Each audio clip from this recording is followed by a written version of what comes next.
forward a bit. I don't know if you're able to. It seems like you're very far back, but that's up to you. Anybody want to move?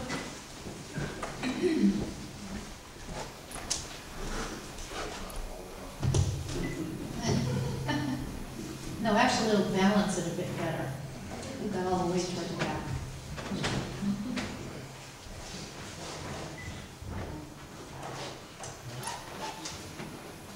Today is the second Sunday of Easter, also celebrated in some churches as Holy Humor Sunday. Now, have you heard of Holy Humor Sunday? Well, the idea isn't new, and in fact, Greeks in the early centuries of Christianity were the first to focus on laughter on the Sunday after Easter. Early church theologians mused that God played a practical joke on the devil by resurrecting Jesus from the dead. And this became known as the Great Easter Laugh, or Risus Paschalis. Eastern Orthodox Christians continued the tradition with Bright Week, a week after Easter Sunday, during which congregations would revel in gladness and family gatherings. Some modern churches take a mirthful approach to this day by encouraging members to wear their brightest clothing. In 1988, the idea of a humorous Sunday after Easter was resurrected by the Fellowship of Merry Christians, and many church leaders now declare this Sunday one of the most enjoyable days of the year. So today, with the story of Thomas ringing in our ears, along with the suggestion that there are many more stories of Jesus than we find in the Bible, let's ponder the question for a few minutes. Did Jesus laugh? We know that the shortest verse in the Bible, the one often chosen for memorization by confirmation youth for that reason, is Jesus wept. Although newer versions of the death and raising of Lazarus now say Jesus began to weep. So that's 4 words as opposed to 2. I guess the issue for me is much of the power of humor lies in its being unpredictable. I'm reminded of one of the comics in the Coffee with Jesus book, written by David Wilkie. It's called Hide and Seek, and it has Aaron asking Jesus, "What did kids do for fun back in your time, Jesus?" I know my own kids would probably die if they didn't have access to the Xbox, the TV, the smartphone, and all those things. Jesus responds, "When we were allowed to play," which wasn't very often, we'd play your basic childhood games like tag, hide and seek. Anne responds, "That must have been unfair to the other children. I mean, you could always find them or never be found if you didn't want to, right?" And Jesus says, "I didn't cheat you." Contrary to what you may have read in some fanciful old lost books, I wasn't known as the magic boy from Nazareth. So if Jesus was human, in that sense like we are, so that he could cry in grief or play hide and seek, I'm sure there were times that someone would say or do something that would tickle his funny bone. Fun to imagine, anyway. Yeah, and humans are often pretty funny, from the day we're born clear up till we die. Some of my favorite funny stories involve children who often see or hear things differently from the rest of us. There's the story of the young boy who hears the beginning of the Lord's Prayer in this way: "Our Father who art in heaven, how did you know my name?" I also recently read an anecdote in the Lutheran magazine by a woman named Carol Goad who said, "Each child in my teacher friend's Sunday school class was asked to bring a Bible. But a 5-year-old showed up 3 Sundays without one and told my friend that they didn't have any. She's the pastor's daughter. The following Sunday she brought one but told my friend, 'I've got it, but I'm not sure it has the right stories.'" I'm pretty sure that much about church, faith, and the Bible can be really confusing for children. But that's part of what makes them so That's true.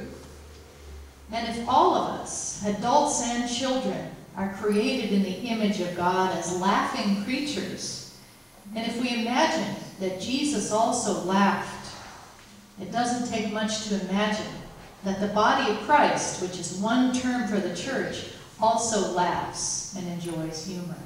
That's for sure. Did you hear about the pastor who noticed while processing down the aisle one Sunday that the pianist was playing a particularly beautiful prelude? After the service, he asked the pianist, "What was that music you were playing?" And with a slight smile, the pianist replied, "Send in the clowns." That was great. It also reminds me of one of my favorite comic mystery writers, Mark Schweitzer, who writes liturgical mysteries about St. Barnabas Episcopal Church. They're well worth reading, and I highly recommend them. The other thing that occurs to me is that good-hearted humor helps people to remember that God is God, and we're not. It's often about our humanity, and it helps to keep us humble. Here's one you may not have heard. Who are Christians? You ready for the answer? People who follow Jesus, though we often think he went in different directions. And here's one from the past that'll still get a laugh. A pastor and his ruling elders, must have been Presbyterian or Methodist, bought a parishioner a suit so that he wouldn't be embarrassed to come to church on Sunday. And he still didn't come. The pastor went to visit the man and asked him what happened. And he said, "When I put on that suit, I looked in the mirror and said to my wife, 'Doggone, I look so good, I must be an Episcopalian.'" That's funny, but it's obvious that we in many Episcopal churches these days are come-as-you-are churches, and that also makes us smile. Here's one of my favorites. What happens when you join the perfect church? Any guesses? You ruin it. A man named Bob Parrott said something that I wholeheartedly agree with. He said, "Church humor helps us to see the futility of all efforts of self-justification and urges us to look to another source for justification. And that source is God's grace." And that may be the main reason we find the word humor in our mission statement. You can read it on the bottom of the front page of your worship folder. You might want to pick it up right now. Take a look at it. It's buried almost exactly in the middle, but that word is very important. I invite you to read it with me and shout out the word humor when we come to it, okay? Okay, let's read. St. Francis Episcopal Church is blessed through God's gifts to be a welcoming community of Christians, expressing joy in God's creation through worship, humor, and the arts, sharing Christ's peace and love through acts of healing, reconciling, and responding to the needs of our neighbors.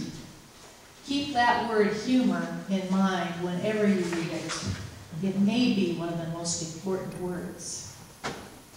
And now we close with a communion of saints' affirmation of humor, compiled by Chris Anderson.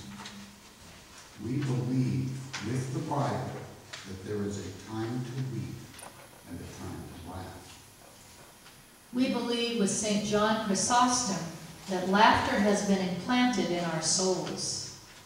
We believe with Aquinas that there is a time for playful deeds and jokes. We believe with Luther that you have as much laughter as you have faith. We believe with Calvin that we are nowhere forbidden to laugh. We believe with St. Francis de Sales that humor is a foundation for reconciliation. We believe with John Wesley that a sour religion is the devil's religion. believe with Kierkegaard that humor is intrinsic to Christianity. We believe with Dostoevsky that if a person laughs well, he or she is a good person. We believe with Chesterton that a good joke is the closest thing we have to divine revelation. We believe with Bonhoeffer that ultimate seriousness is not without a dose of humor. We believe with Flannery O'Connor that Christianity is a strangely cheery religion. We believe with Eric Gridge that humor is thus anchored in a self-knowledge that indicates one's limitations. We believe with Elton Trueblood, never trust a theologian without a sense of humor. And we believe with Charles Schulz that humor is proof that everything is going to be all right with God, nevertheless. And finally, here are a few additional thoughts to take with you.